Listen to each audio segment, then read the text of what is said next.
One more panel before we go to break. One more clash, the clash of cultures.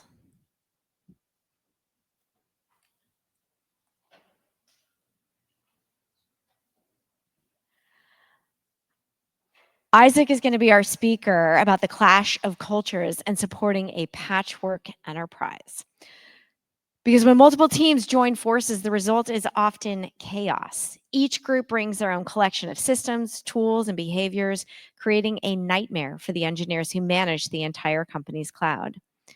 Isaac Riceweber, principal software engineer at McGraw Hill, knows this problem as well as anyone. He's going to explain how McGraw Hill handles these acquisitions behind the scenes with the goal of creating one culture and one cloud. Isaac, let me see if I can brag about you for a second.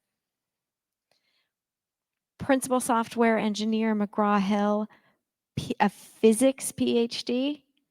That's impressive.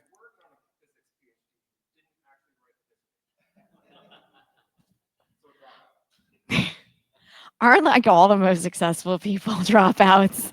Excellent. All right, so I'm going to go ahead and just give you a PhD in physics. That seems more fun.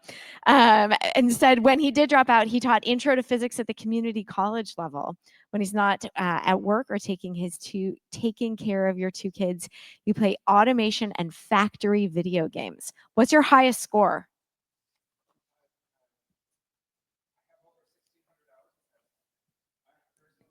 There's no score? How big is your factory? Is that a question that one is allowed to ask? Not as big as others. But pretty darn big. Isaac, come on up to the stage. Round of applause for Isaac, please. I think I need the clicker.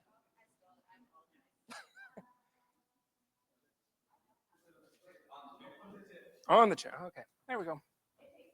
Okay. Yes, so hello. I am, is it gonna work? That one. There we go. Here is my name. There is a picture of me. I am a principal software engineer at McGraw Hill, as I was introduced. I have a history of working on developer-based tools, even when I should be doing other things. And so very recently, I have convinced my management to pay me for really focusing in on the developer experience at McGraw Hill and really kind of trying to unify, standardize, maybe not completely standardized, but at least make it more consistent across our entire enterprise. So here's just a few of the brands that have been brought under the McGraw Hill umbrella. Connect is a higher ed platform, ed tech platform that was made in-house, but in the kind of mid-2010s and a little bit later, we have acquired other companies such as Alex, Redbird, Ngrade, and G3000 is the most recent on this particular list. And the thing about this kind of aspect is that each of these companies were individual companies for years before they were acquired by McGraw Hill, which means they developed their cultures completely independent of each other. Not only that, but in the edtech space, we have three very different business units. K-12, the K-12 market is very different from higher ed, is very different from professional development. And they have very different needs, which means all of the technologies and all of the decisions made to implement them are very different. At first, like 20 years ago, the K-12 business unit had its own technology group. The higher ed business unit had its own, and the professional had its own. And they didn't really talk to each other, and they made a lot of one-off products to support their markets. But most recently, we have brought all of them into a single kind of supporting group. We had called it DPG, the Digital Platform Group, to support K-12 and higher ed, a little bit of professional. And then we also had a global technology services that really supported the professional, international, as well as our physical infrastructure of moving textbooks, because we are still a textbook company. And very recently, we have brought all of that into one group, so that we have all of our technologies groups kind of rolling up to one person. So I'm pretty sure most of you are familiar with this quote, Conway's Law, which is when you have complex systems and you have complex reporting structures and communication structures, those two mirror each other.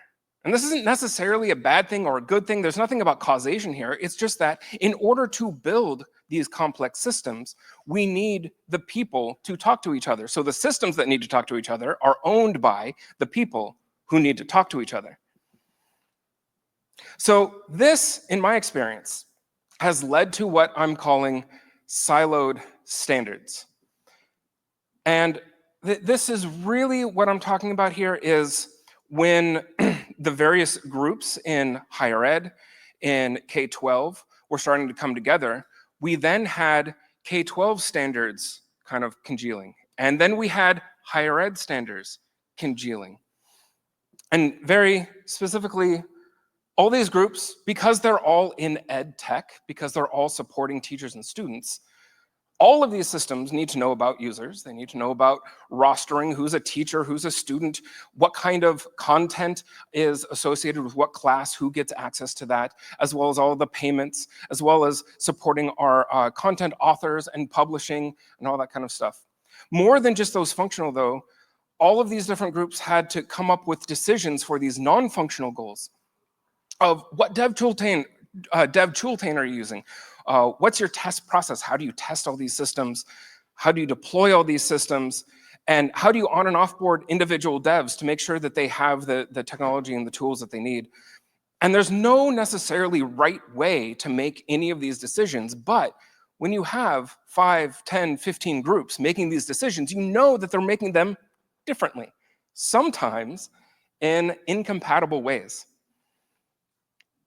A very concrete example that I have seen is that in the congealing of the K-12 technology groups, that we formed what we call the common login module. So that instead of having individual login pages for a bunch of different K-12 products, we consolidated that login experience to one place. And then based on the products that they purchased, they would then be shifted off to the individual systems that support those individual products. And that was great that we had a central identity service supporting this. We had a central entitlement service supporting this. But then when we tried bringing in the higher ed systems, we found some severe incompatibilities, that the way in which the identity entitlement service was not serving the higher ed business unit in the way that an existing rights management service was.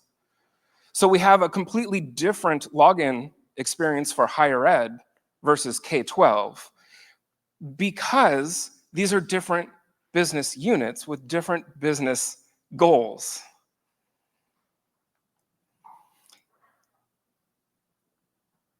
That's what I just said. But as you can tell, this kind of brings problems into the more support technology groups where I have been really focused on. A developer on higher ed should be able to use the same tool set as a developer on K-12, that really everybody across the entire enterprise would benefit from better standards, from better ideas. And so when we want to push out these better standards and better ideas, we need to be able to bring the entire enterprise together to move forward and be better. So what are some ways that in this very siloed situation, we can bring better ideas more widely? One way is to embrace this idea of Conway's Law, that if we recognize that we have different systems that should be consolidated on a technology level, then we should somehow consolidate those teams in an organizational level. Make sure that the systems roll up to a single strong technology leader that really sets clear standards for these are the technologies that we are going to use as an enterprise. These are the decisions that we have made, as well as communicate those decisions far and wide across the entire enterprise. I've seen so many times an architect come up with a brilliant design, put it into Confluence, and then nobody reads it. And it doesn't go anywhere, right? So you have to communicate what you want far and wide. Not only that, but this strong leader needs to actively seek out feedback from the individual dev teams. Otherwise, the dev teams are just going to hear those standards and say, well, I have a sprint, I have to do things this particular sprint, and I can't bring on this new standard that I haven't been doing for years, right? So you have to seek feedback from your individual teams. Another way of spreading good ideas is to completely subvert Conway's law. That as an individual dev, just reach out to the other devs. Just figure out who owns this, who do I need to interact with, and talk to them. That could mean talking to your VPs. Now, I know a lot of you in this room are VPs. And so what I would say to you is, if your individual devs are reaching out to you, take the time to respond to them and take their ideas seriously. That these people actively providing feedback are the people who are implementing the culture that you want to build. And so really working closely with them. And so what this kind of looks like then is we do have some leadership and we have some managers and we have individual teams, but we also have direct lines of communications between teams that you shouldn't always have to go all the way up to the highest part of your hierarchy before communication flows back down. That you want to facilitate cross-team communication at all times.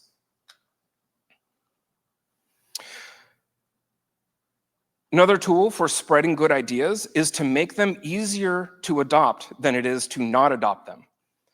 So whenever you want to bring in some new automation library, some new tool like Sedai, you need to make it really easy for all of these teams that have all of these pressures on them to just start using it and say, oh yeah, that was great, right? And so what this can look like in particular are things like template repos, automated PRs, libraries and frameworks that are developed and maintained in-house, different CLI tooling. The thing about all of this in-house dev tooling, though, is oftentimes some enthusiastic engineer, like me, creates a really cool tool to solve a problem that I'm having right now. I see that this problem is more general. I spread it widely for maybe a month, and then I'm on to the next thing, right? And there's no clear ownership. There's no clear maintenance of that tool. So then it just becomes dead code in somebody's pipeline that breaks 3 years down the line, and I have to completely stop whatever I'm doing to update the tool for this other team, right? And so this very clear ownership of these internal tools, the owners of these internal tools do have to treat the internal dev teams as customers, that they are internal customers to make sure that the dev teams, as has been said many times today, can do what they do best to make products for our users. So the concrete example here is at McGraw Hill, we have over 120 accounts, AWS accounts for separation of concerns, so that each AWS account only has a couple apps in it, so that we keep everything separate to reduce blast radius. But I needed to integrate Sedai with all of these different AWS accounts. So I developed a control tower pipeline to run a Lambda function to automatically register each of those individual AWS accounts. Those AWS accounts are controlled by 6 SRE teams, and I was the only person supporting it in McGraw Hill. Thank you. And so a big part of this was me meeting with the individual SRE leads to say, you own this. I have set it up for you. I have set up all this automation for you. This is how I automated it for you. But you own this, and I want you to ask me questions about what are the configuration options, about what does this do to help you. Another thing about good ideas and getting the support both at the low level as well as at the high level is you need to measure how far have your good ideas reached. And these measurements, again, as has been said a lot today, you have to measure these things. You have to show what you're doing with numbers so that you can make data-driven decisions, right? So measuring these, how far an idea has gone, like that sounds really nebulous. So what has been done is you can just create work tickets. Here's a new tool. I want every team to adopt it. I'm going to make a new Jira ticket, one for each team, but then it gets put on their backlog and it never gets looked at again. So that's no good. We've also adopted very recently an internal developer portal, which allows us to have a catalog, a standardized catalog of all of the various components, very clearly state the ownership, but that then enables tools like automatically looking at all of the GitHub repos to see if a particular file exists, to see what's in a particular file. So then we can say, oh yes, this application is using this tool because I see the configuration file for it in their repo, right? And so that kind of measurement allows you to make graphs that look kind of like this, where you can say, here's the number of components we have, here's the number of components meeting this criteria, and then you can tell stories like you see the huge drop in the number of components we have there. That's because in the middle of this particular campaign, we reduced the scope. We said it is not reasonable to apply this new cool idea to every single component across the company. Let's pare it down. Let's focus it on this one particular group. So graphs like this are really good for the people who decide to spend money on the tools in your company.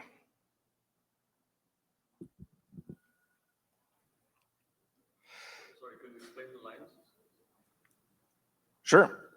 So the blue line there is the total number of components in our internal developer portal, and the green line was the number of components that matched a particular criteria.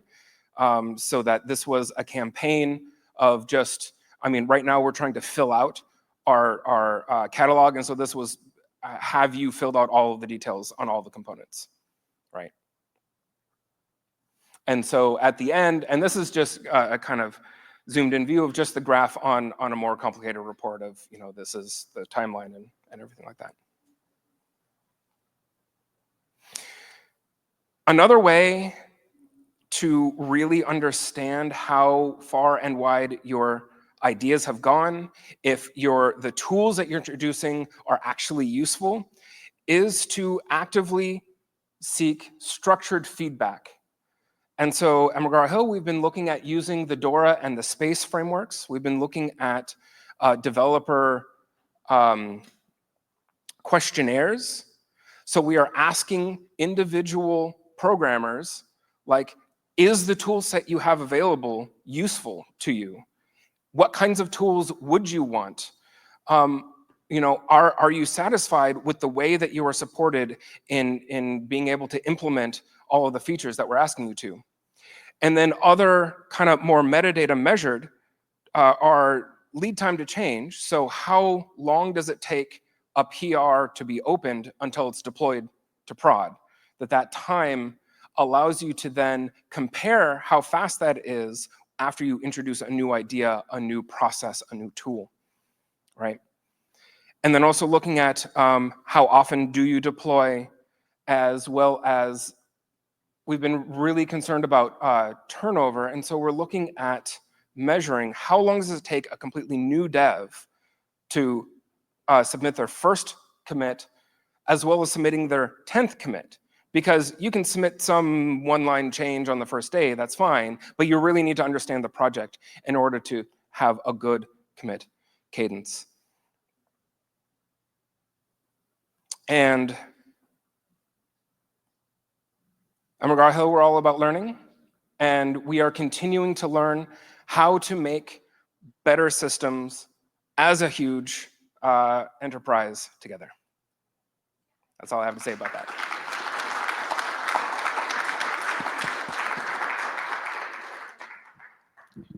Question for Isaac. 1, 2. You are fast. I'm gonna go 1, 2.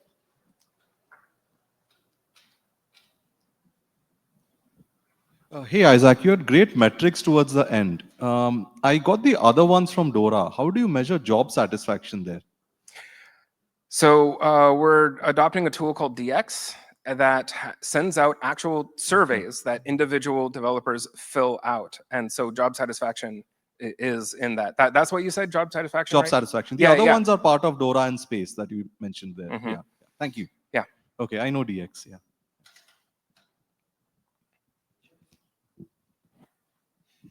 And I got this idea from the last panel, but unfortunately you're here to answer my question for me. I know it's important because you mentioned as well, ownership Yeah. of these tools. How do you suggest maintaining ownership across an application whose life cycle might outlive the developer role Yes. or place in the company? Like how continued ownership ad nauseum? Yeah, yeah. That is a huge problem. And I think it's a huge problem at any sort of sizable enterprise where you have a huge diversity of teams.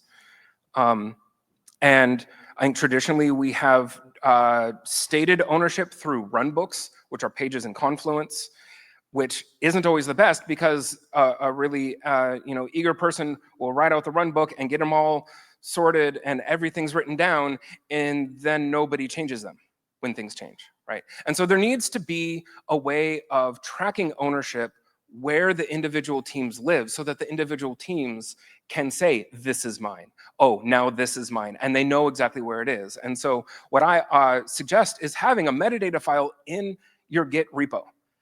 That is where you say, this is the team that owns it. Here's where it's deployed. Here's any sort of metadata information about how important it is, about dependencies with other systems so that you can get that web of dependencies. And it's maintained because it lives where the developers live. Last question.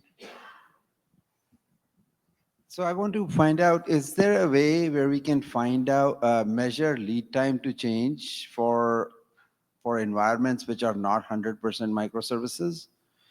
Because in Monolith app, I can check in a PR today, but I'm waiting in line till the time my Monolith app gets deployed. It can be 2 weeks, 4 weeks, 12 weeks. So now how do I measure my performance for lead time of change when I'm in a line for the rest of the Monolith to be deployed? My own personal opinion is that is the time to deploy. If you have to wait for a monolith to deploy, then sometimes it takes 1 week because the monolith is going to deploy next week, and sometimes it takes 4 weeks. Then that is the measure, right? And so I think that having then a graph, some kind of histogram of sometimes we have a bunch of changes that take 4 weeks, and sometimes we have a bunch of changes that take 1 week. That can then tell a story to the engineering management. To say, is this a problem, right? And maybe it isn't a problem. Maybe that is just the way you want to deploy your software, and that's okay.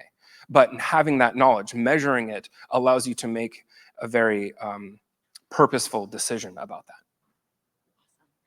Please, another round of applause for Isaac.